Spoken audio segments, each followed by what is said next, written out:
Hello, and welcome to my end of 2024 update video. I do apologize for my voice if it sounds a little bit off and congested. I've been battling a cold for the last week, so I'll try to keep this video as brief as possible, so bear with me. 2024 was a year of hard work and determination. I feel like a lot happened this year, and as a result, I feel like I've learned a lot as well. I turned Domino Studios into a company of sorts, diving into the world of professional photography, videography, video editing, and filmography. People actually pay for my services now, which is surreal. Friends, family, coworkers, even people I don't know, come up to me and ask me for my pricing, if I have business cards, stuff like that. What started off as a hobby has evolved into a business model. After 2.5 years, I finally released 1710 Bunker Hill Avenue. I'll go more in depth eventually about the film and the upcoming behind-the-scenes documentary we're doing called The Road to Bunker Hill Avenue. Through a lot of trial and error, I was forced to better myself to make this project possible. I won't lie, Bunker Hill had a grueling production. There were a lot of times when I wanted to stop and quit, but I pushed through and achieved it. I also got to see my girlfriend Nicole again after 2 years, something that both of us had been working very hard towards. In October, we met up with our friends Matt, Mike, Brandon, aka Vintage Productions, and his girlfriend Maddie at the beach for the weekend. Nicole and I also got to travel and see different historic locations like the Liberty Bell, Valley Forge, as well as different places in New York City with our friend David. Throughout the course of the summer, I became extremely obsessed with the video game franchise Fallout. I started listening to a bunch of old music on repeat, and collectively, throughout the franchise, I had like over 100 hours of game time, 55 of which was Fallout Shelter. Somehow. I also became obsessed with the band Origami Angel and saw them in concert back in November with my buddy Xavier, who originally introduced me to them. It was my first ever concert, and I could not have picked a better band to see. We also had our 5th annual Creator Dome. I feel like we finally perfected the formula these last couple years, and it's only gotten better. Although the views have been declining steadily, and while the overall enthusiasm for the concept is still there, the audience just doesn't tune in as frequently. Everyone on the Creator Dome team puts a lot of time and effort into their panels each year, so it's a shame it's not really gaining any traction. As time goes on and as I get older, I'm learning to invest more time in the long-term projects. Stuff that's built to last, and that will be remembered. I'm going to retire Creator Dome. Maybe one day we'll bring it back, maybe not.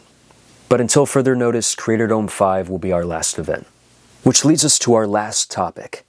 Now that all the big projects are out of the way, what happens next? I'm going to be retiring from live-action film projects. Let me explain. Like I said, Bunker Hill was grueling. It was a physical and mental willpower test. It was extremely draining, and honestly, after these last 2.5 years, I am fucking exhausted. I would say I'd be taking a hiatus rather than a quote-unquote retirement, but I've used that term before in the past and returned after like 3 months. So I'm going to be extra dramatic this time and say that I'm retiring. For now. Whatever my next live-action project might be, whenever I decide to do it, will be completely different from what I've done in the past. It won't be post-apocalyptic, it won't be cosmic horror. It'll be something new and original and fresh. What that exact project is, I don't know. But that's okay. It'll come to me in time. This is what the lineup looks like going forward.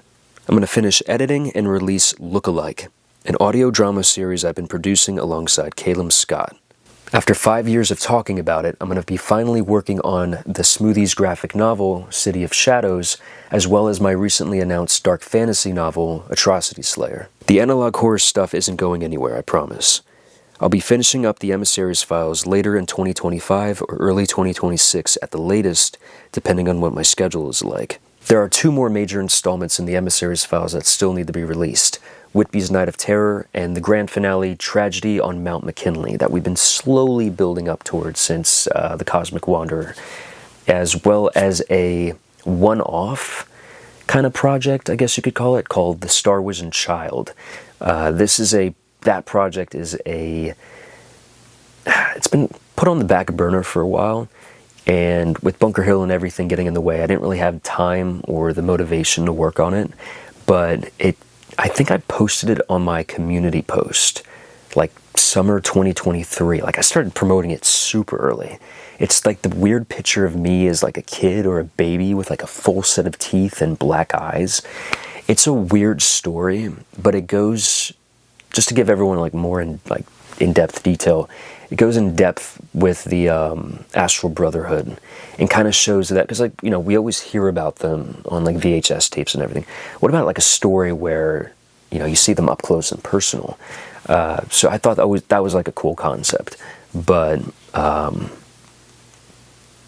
yeah, it's a weird story, but now that, like I said, the big projects are out of the way, I can start bringing those other back burner projects to the forefront and finally let them see the light of day. One of my biggest issues the past year and a half was overcoming writer's block.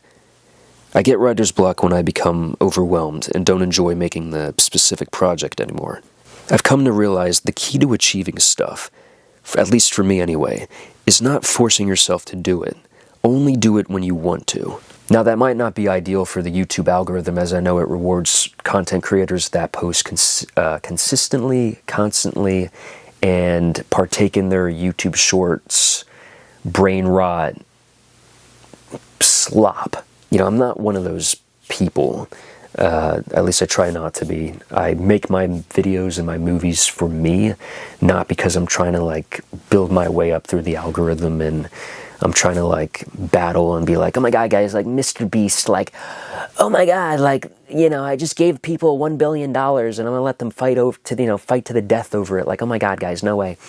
But yeah, you know, like at the end of the day, I make these videos because I have a story to tell, and if you happen to like them, if you happen to enjoy the story, I'm more than happy to have you join me on this grand odyssey and see where this strange story comes to an end. Now, I'm not perfect on a personal level or a professional level, and there's still a lot of work to be done. But after this year, all the stuff that I've been through, all the stuff I've seen, stuff I've created, I think it's safe to say that I'm on the right track. And that's all that matters. So keep imagining, keep creating. Thank you for all your support in 2024, and I hope to see everybody in 2025. Be on the lookout. And yeah, thank you again. And thank you for all your support as well on the recently released 1710 Bunker Hill Avenue, which you can watch in the description below. There's a little link down below. And if I look like this throughout the video, I do apologize because I have like a bunch of lights in my face right now. And yeah, thank you again. Vote Alexander Scott. Wait, no, we did that already. Yeah, we did that. I'm gonna have to come up with a new slogan, new tagline, new marketing gimmick. Yo, check out the merch shop. We have really cool stuff. You know, I'm gonna go back into the workshop. I'm gonna come up with something for 2025. We cooking out here, okay? I'm gonna see you guys. Come on, guys. We got work to do. Let's go, yeah.